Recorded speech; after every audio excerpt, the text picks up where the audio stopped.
Olá, eu gostaria de cumprimentar os professores avaliadores e a todos que estiverem assistindo a esse vídeo. Eu irei apresentar um resumo expandido para o Encontro de Iniciação Científica da UVA, que consiste em uma abordagem crítica acerca do encarceramento feminino no contexto da pandemia do Covid-19,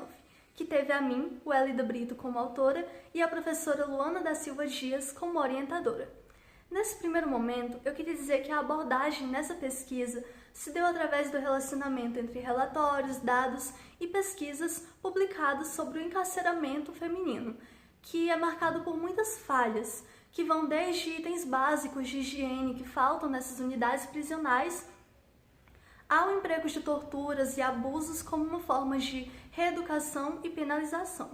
Nós buscamos demonstrar o quão impactante é a problemática do sistema carcerário brasileiro, especialmente quando se trata da prisão de mulheres, bem como a forma como as consequências provocadas pelo coronavírus acentuaram as vulnerabilidades das mulheres encarceradas. Suscita-se também uma discussão acerca da ineficácia na aplicabilidade das políticas destinadas às mulheres, principalmente no contexto da pandemia, chegando à conclusão de que, diante dos efeitos ocasionados pelo Covid-19, que acarretaram em um sistema carcerário ainda mais insalubre, percebe-se a demanda por políticas e a caracterização desse sistema como um reflexo do machismo e da misoginia. Ademais, o objetivo de estudo desse trabalho foi trazer o debate para essa problemática que acontece, por vezes, de maneira silenciosa, dentro das unidades prisionais brasileiras e, embora tenha sido acentuada drasticamente pela pandemia, tem se constituído por décadas como um reflexo de uma sociedade que ainda vê o caráter punitivista das prisões com a exclusividade na solução da criminalidade. Para a elaboração dessa pesquisa, um dos materiais adotados foi o relatório de uma missão do Mecanismo Nacional de Prevenção e Combate à Tortura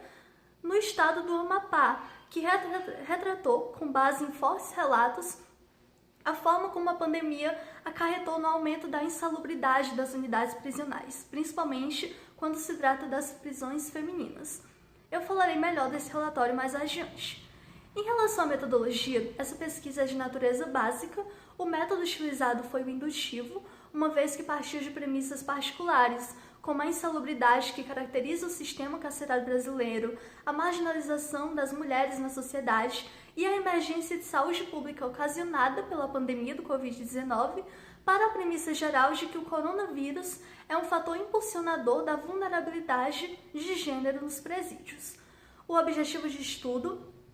foi o explicativo, tendo em vista que buscou identificar os aspectos que caracterizam essa problemática. O procedimento utilizado foi o teórico bibliográfico e a abordagem se deu nos âmbitos qualitativo e quantitativo. Partindo para os resultados e discussões, eu queria trazer que, de acordo com o Levantamento Nacional de Informações Penitenciárias, que é uma base de dados online que apresenta informações de julho a dezembro de 2019, 36.929 mulheres estão encarceradas no Brasil, o que apresenta 4,94% mais ou menos da população prisional. Ademais, a grande maioria das mulheres privadas de liberdade, conforme esse levantamento, encontra-se no sistema carcerário por crimes ligados ao tráfico de drogas e é formada por mulheres jovens, negras e de baixa escolaridade, destacando-se ainda o fato de que 74% delas têm filhos.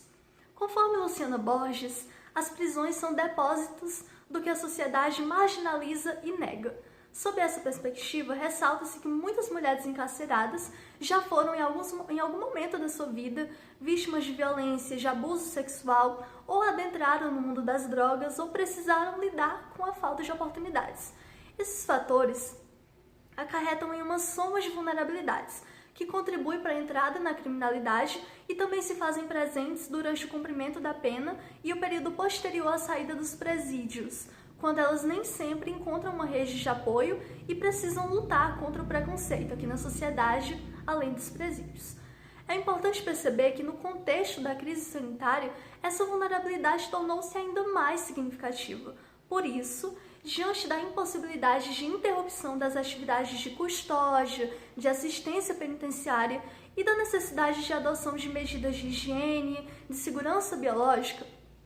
foi desenvolvido o Manual para Prevenção e Combate de Cuidado ao Covid-19.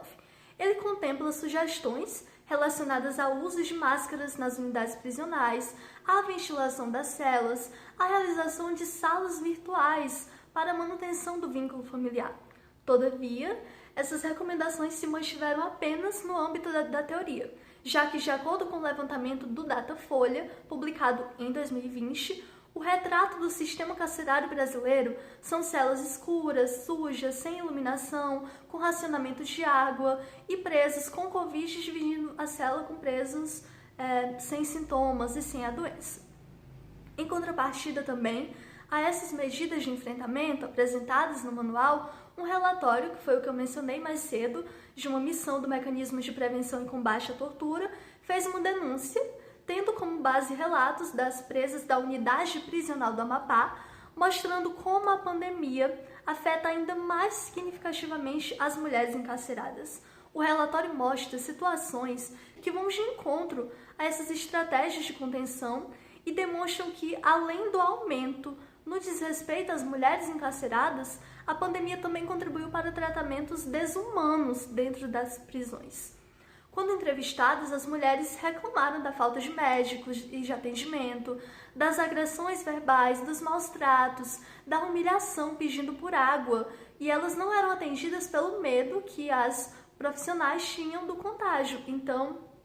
dentre esses relatos, destaca-se também a imposição de sanções coletivas, como a proibição de visitas e o fato de que, na grande parcela dos casos, elas são as maiores responsáveis pelo cuidado com os filhos. Como eu falei mais cedo, uma grande parcela delas tem filhos. Então, esses fatos, eles evidenciam a falha na condução das políticas que atendam essas necessidades básicas das mulheres.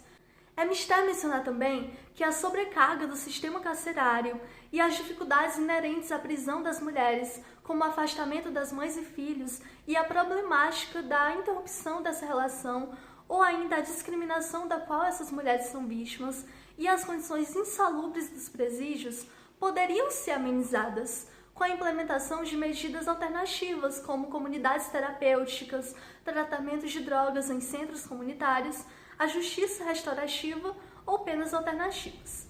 Diante do que foi apresentado,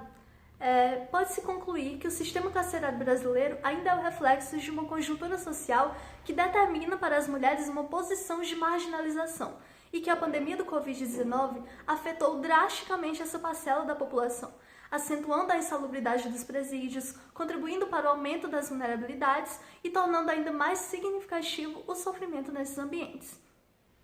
A discussão acerca da necessidade dessas políticas não ignora os problemas que caracterizam a população carcerária de uma maneira geral, a população carcerária como um todo, mas suscita a indispensabilidade de um olhar mais humanizado para questões específicas que as envolvem.